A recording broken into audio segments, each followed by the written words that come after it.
Hey folks, this is Riker with a gaming news wrap-up video where we discuss the happenings of the week. This week's topics include Diablo 4's game director being let go from Blizzard, the Diablo 2 Resurrected modding scene possibly dying before it could ever live, Blizzard losing almost half of its monthly active users over the past 4 years, and more. As always, discussion timestamps can be found in the description below. But right before you skip ahead, just a quick reminder to ring that sub notification bell to be alerted to new Saturday episodes and stay up to date with gaming news highlights. Now, before we move on, just a quick word from this video's sponsor, NordVPN. A VPN is an important tool for keeping your data secure and encrypted on the internet. And I don't dare connect to public Wi-Fi without first enabling my VPN. Be it on a phone or a laptop, in an airport, or McDonald's, I turn on my protection before connecting to that public Wi-Fi. You never know who may be snooping around, trying to steal your personal data, because that Wi-Fi network named McDonald's Free Wi-Fi can actually be anyone using their phone as a Wi-Fi hotspot, trying to trick you into connecting to them. Turn on your VPN, and now your data is getting encrypted before going out. You can also use a VPN to get around region-blocked content by picking a server in a different country, and NordVPN has over 5,400 servers in over 59 different countries. And it's so user-friendly that you're basically one click away from hiding your IP or browsing the web from a different country. And one account lets you connect up to 6 devices, be they computers, phones, tablets, you name it. And right now, you can get a 2-year plan at a huge discount, plus 4 additional months for free. Just go to nordvpn.com/Riker. It's risk-free with Nord's 30-day money-back guarantee. That's nordvpn.com/RHYKKER, or click the link in the description below to take control of your internet. Alright, as we dive in, this week's video will be a focused lens on Blizzard and Diablo news, so let's kick it off with Activision Blizzard. In case you've been living in a cave and haven't heard about any headlines over the past couple of weeks, Activision Blizzard is being sued by the state of California over worker conditions. We have our first video covering the story here, and then the follow-up video that includes the ramifications that have been coming down, including the president of Blizzard stepping down and leaving the company entirely. Definitely check out those videos if you haven't yet, because there's a lot to this story. Well, I thought last week would be the big finale with the president leaving, for a while at least, since court cases for these kind of things tend to take years to resolve. But it turns out this story is a trilogy, and we now have the revenge of the sponsors. On August 6th, Kellogg's announced that it would no longer advertise Cheez-It or Pringles in Activision Blizzard's Overwatch League. Speaking to Polygon, a Kellogg's spokesperson said, quote, "We find these allegations troubling and inconsistent with our commitment to equity, diversity, and inclusion. While Activision Blizzard has announced plans to address the challenging issues it faces, we will not be moving forward with any new programs this year, but will continue to review progress made against their plans." Meanwhile, the logos for Pringles and Cheez-It have all been removed from the Overwatch League's official list of partners. But that's not all. T-Mobile also suspended its sponsorship of Activision Blizzard esports. T-Mobile branding has disappeared from both Overwatch League and Call of Duty League broadcasts. Players who had T-Mobile logos on their jerseys have had to cover it up with duct tape as a temporary measure. Then State Farm told the Washington Post it's, quote, "reevaluating our limited marketing relationship with the Overwatch League." And the company's logo has now disappeared from the Overwatch League's partners page. Overall, that partners page has shrunk considerably over the past week. IBM's logo has quietly disappeared, which is now left, at the time of this recording, and who knows for how much longer, Xfinity, TeamSpeak, and Coca-Cola as the only partners left. And a Coca-Cola spokesperson told the Washington Post, quote, "We are working with our partners at Blizzard as we take a step back for a moment to revisit future plans and programs. It wouldn't surprise me to see their logo disappear by next week." Now, this is likely to have major ramifications. Corporate execs generally don't break a sweat when consumers talk about boycotting, especially in the gaming sector, which has basically never seen a successful boycott.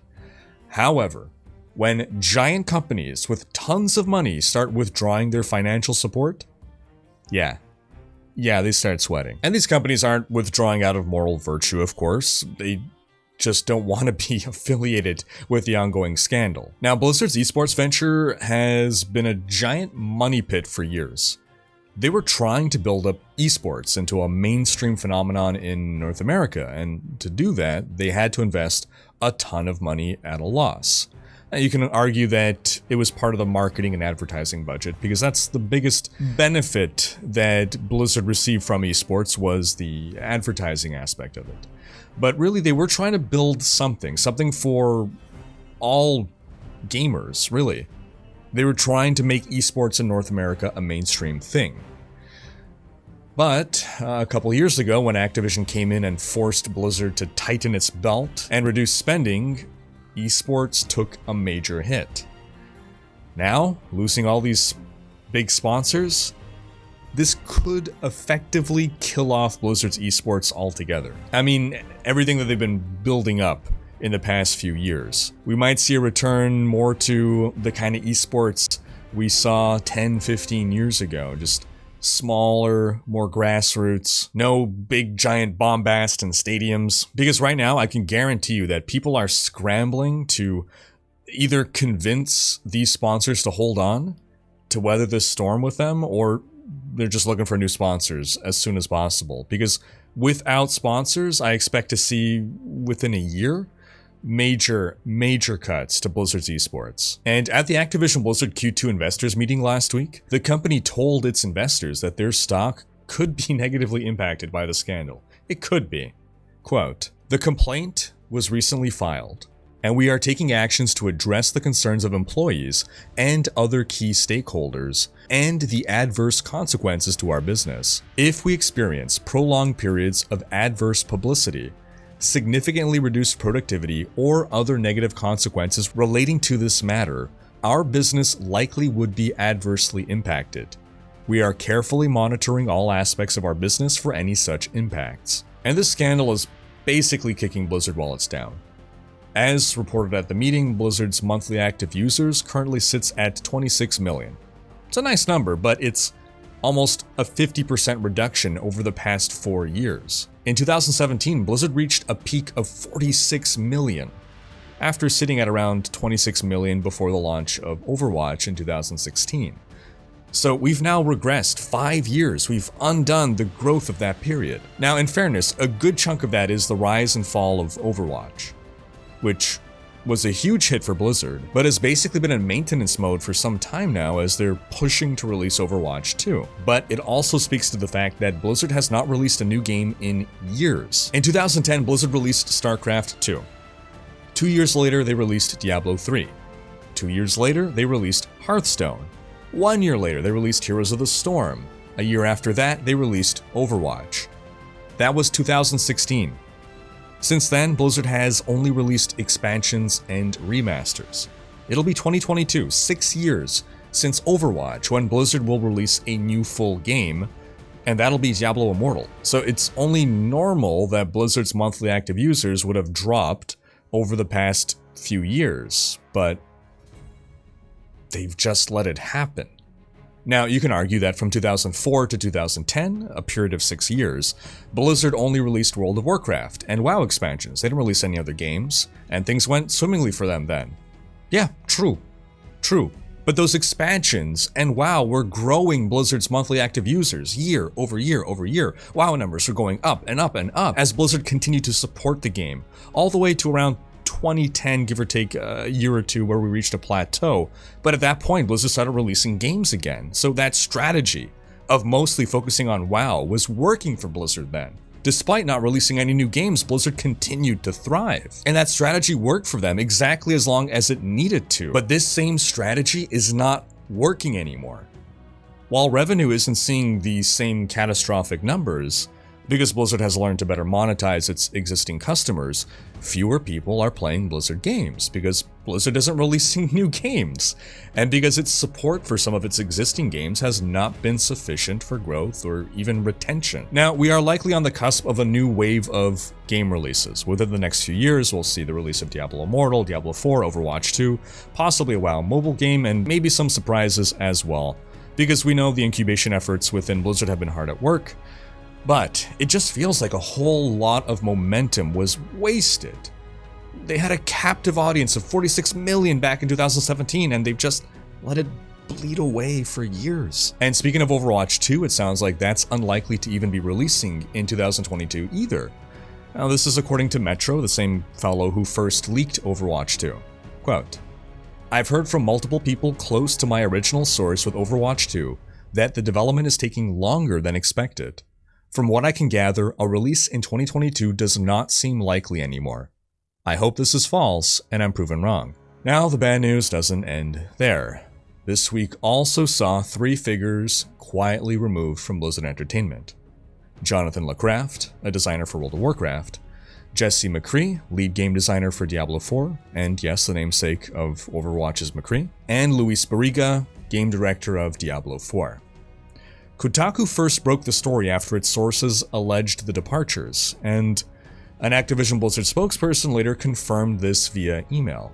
Quote, "We can confirm Luis Barriga, Jesse McCree, and Jonathan LaCraft are no longer with the company. We have a deep, talented roster of developers already in place, and new leaders have been assigned where appropriate. We are confident in our ability to continue progress, deliver amazing experiences to our players, and move forward to ensure a safe, productive work environment for all." While no reason was given for their departures, and honestly due to slander and libel laws, it's unlikely that we ever will get any reason other than from those 3 themselves if they ever choose to say anything, the optics of the timing of all this obviously suggests that it is somehow related to the ongoing scandal. Because if it's not, it is very much in poor taste to make it happen now and not comment. Luis Barriga had been with Blizzard since 2005 and was a former lead game designer for World of Warcraft. Jesse McCree had also been with Blizzard since 2005 and was a former lead level designer for World of Warcraft. With 2 such important figures leaving the Diablo 4 team, this of course has led people to wonder, what's going to happen to Diablo 4 now? Is it going to be delayed? Well, losing a game director is certainly not a good thing. However, it may not be as catastrophic as one may initially believe. If a game director chooses to leave a company midway during the development of his game, that tends to not bode well for the state of the game. In this case, the game director's departure likely has nothing to do with the game itself, so I would not assume anything negative about the state of the game. Further, assuming the leaks are true and this version of Diablo 4 has been in development for about 5 years, that means the game director has had enough time to instill his vision to the team, to pick the big picture ideas, to lay down the foundation, and in theory, this far along into development, it should be possible to finish the game without the director. So a couple different things may happen here. Either D4 will ship without an official game director, or they will promote someone up who is already on the team. If I had to guess, I'd say either lead game designer Joe Shelley or lead systems designer Joe Pipiora. Or if they don't feel confident promoting from within, they may bring in someone with more experience from World of Warcraft. But then you risk the new director not sharing the vision of the original director, which could cause some problems and delays. But at this point, I think they're likely to go for someone from within the team, and I definitely don't see them going with an outside hire from outside of Blizzard. That would take too long to go through the hiring process. That would potentially disturb the balance of the team right now. It could possibly cause delays. I don't see it happening. So in sum, it's not good news that the game director is gone. But if the game director has done his job well up to this point, the team should be able to finish the game without him. I mean, a good leader is someone who ensures that the team isn't completely dependent on him for eternity. And I also doubt Activision will even allow Blizzard to delay Diablo 4 any further. Now, in Diablo 2 Resurrected news, this weekend sees the first phase of beta, the early access beta, which kicked off on our spooky Friday the 13th and will end on Tuesday. This beta is available to anyone who pre-purchased D2R on PC, PS5, PS4, Xbox One, and Xbox Series X or S.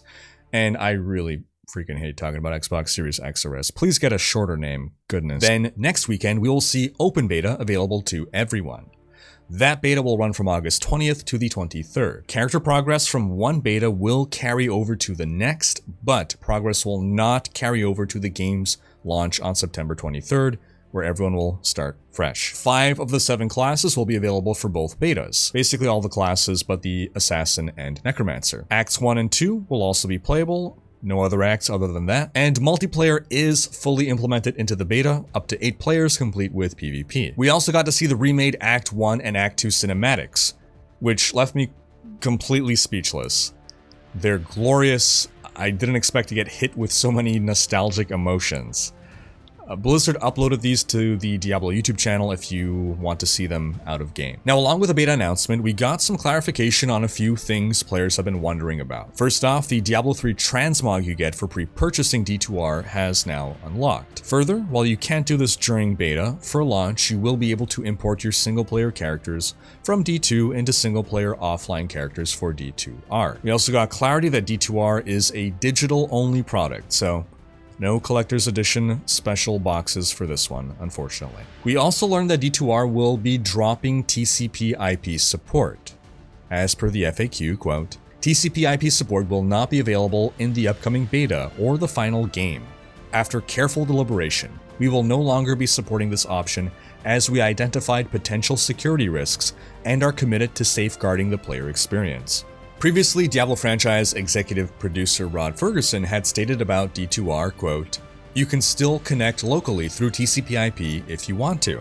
But it seems the alpha test made them change their mind on that, as it made certain security vulnerabilities come to light. Now, for anyone who doesn't know, since no one knows about TCP IP these days anymore, to play multiplayer in Diablo 2, you can either connect to closed Battle.net, which was playing on Blizzard servers with characters that only existed on Blizzard servers. This was the most secure way to play. You could also play on Open Battle.net, which was still playing on Blizzard servers, but you can bring in your offline characters, which are hosted on your computer. So Open Battle.net saw rampant cheating and hacked gear because the files exist on your computer, you can modify them. Then third, you can play via TCP IP, in which one person hosts the game locally, bypassing Blizzard servers entirely, and then others could connect to him directly. In this mode, again, you'd be playing with your offline characters. Now, you'd have a couple reasons why you would play TCP IP. Firstly, you have no internet connection, and you're having a LAN party. In this case, you got some buddies together in the same room, got their computers, you wire into the router, and even with no active internet connection, you are on a local area network, and one person can host the game and the others can connect. In this day and age, the vast majority of gamers have no need for this. You can still play all in the same room, but you can be connected via Wi-Fi.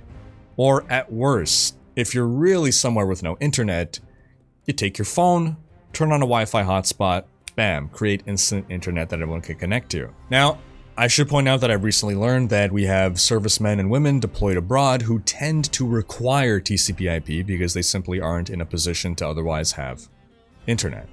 And this definitely sucks for them. But I've seen computer programmers comment on the issue, and the consensus seems to be in agreement that there are vulnerabilities to TCP IP. That if D2 were released today, there's no way its TCP IP would have been allowed to exist as it existed back 20 years ago.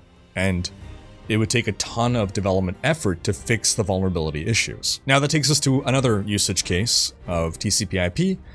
Battle.net servers are down. If servers are slammed or down completely, you could still play multiplayer via TCP IP. Sure, that's a fair usage case, but I've been playing Diablo 3 for the past 8 years? 9? And I can count on one hand the number of days that I couldn't play because of servers being down. This just isn't a big concern these days, especially since most people will be playing on closed Battle.net anyway, so even with TCP IP, most people would just wait for servers to come back rather than create new characters just to play over TCP IP for a few hours before switching back to closed Battle.net. But this takes us to the last usage case, mods. This, in my opinion, is the most significant casualty of TCP IP. To play multiplayer mods, you can't use Blizzard's official servers, because those servers aren't running the mods. You either need to play one of the big mods that host their own servers, or you need to host a TCP IP game with a mod running and have your buddies connect to you. With TCP IP gone, the only remaining way to play multiplayer mods is private servers. However, it seems private servers are against Blizzard's terms of service. And modders are getting scared of hosting any private servers for D2R for fear of legal repercussions. Well, you might ask, what about the big D2 mods that have basically private servers? Yeah, they apparently basically just exist, and Blizzard hasn't shut them down, but technically they could. Brother Laz, the creator of MaiaNashira, one of the biggest and longest running D2 mods, has been sharing frustration and concerns on Reddit. Quote, "The original D2 is a 20-year-old game, and Blizzard never cared that much about a handful of people on private servers. This may change with D2R, given that private servers can be used to play pirated copies of the game online, and Blizzard already served cease and desist letters to the people who cracked the D2R alpha. The player base of those big mods takes their private servers for granted, but server emulation is against the terms of service and technically illegal. Big mods are not immune to the loss of TCP/IP because they have private servers. In fact, running a private server for D2R will end in a knock on the door and a cease and desist letter being served to you. This decision to remove TCP/IP effectively killed mod support for D2R. He expressed that he was planning to go through the effort of rebuilding Median from scratch for D2R, since that's what will be necessary to get it to work with D2R. But he said that since there'd be no way for people to play his mod in multiplayer, he sees no point in even bothering. Now, to clarify, these mods will continue to exist on regular D2, which we'll still be able to play. Nothing is being taken away from us. Things that exist as they do now will continue to do so, but it sounds like D2R's modding scene is dead in the water. Folks who want to play multiplayer mods will most likely have to stick with regular D2. And in related news, MaiaNashira version 2.0 is releasing on August 27th. You can visit MaiaNashira.com for more details. Now, another thing we learned this week is that ladder will not be available at launch for D2R when it releases on September 23rd. PezRadar stated, quote, "We will have some more info on season/ladder. I would expect it wouldn't be right at launch for the start of one, and more so around a different time that we specify after launch." He also specified that, quote, "Ladder runewords will be available in single player." So first off, that last bit of news is great news. If ladder content were also available on online non-ladder entirely, then no one could complain about the game not launching with a ladder season at all. However, outside of that, there is good reason not to start ladder on day one. Day one issues, be it server issues, exploits, glitches, lost progress, rollbacks. So many multiplayer games face some issues in their first couple of days, and when there is a competitive element to the game, the community then tends to ask for a restart. It's not fair. These people were using exploits. Now they got all this stuff. These people got ahead of us in XP grind. We couldn't play because of the servers, blah, blah, blah. And they asked for a restart, and it's a big nightmare. So why not just wait to launch the game smoothly, then start ladder? As long as ladder starts within a reasonable time after launch, I think it's okay. In other D2R news, some folks have noticed that if you look at the image shared by the Diablo Twitter account about D2R beta, we see models for the Amazon and Assassin, and for both of them, their armor looks more like the original Diablo 2 armor rather than the armor we saw in the technical alpha. That is, we see more of their legs. While the Assassin was not playable in the tech alpha, her armor models were data mined, and she always had pants on, but here we can clearly see her legs like in original D2. So it does seem as though the team has responded to feedback about more closely matching the visuals of the original game. And that's gonna wrap up this week's video. But do be sure to have checked out last week's video in which we discuss what Blizzard said to suggest Diablo 4 will release by early 2023. Thanks for watching. Special thanks to my Twitch, Patreon, and YouTube supporters for making these videos possible. And as a reminder, we're doing our annual Patreon banner drive. If you want to get your name on that banner, which will be selling in the merch shop, all you gotta do is be a supporter on Patreon, even at the $1 tier, by the end of August. If you enjoyed this video, please share it. Check out these other videos and subscribe to join Rikers Raiders for more gaming content.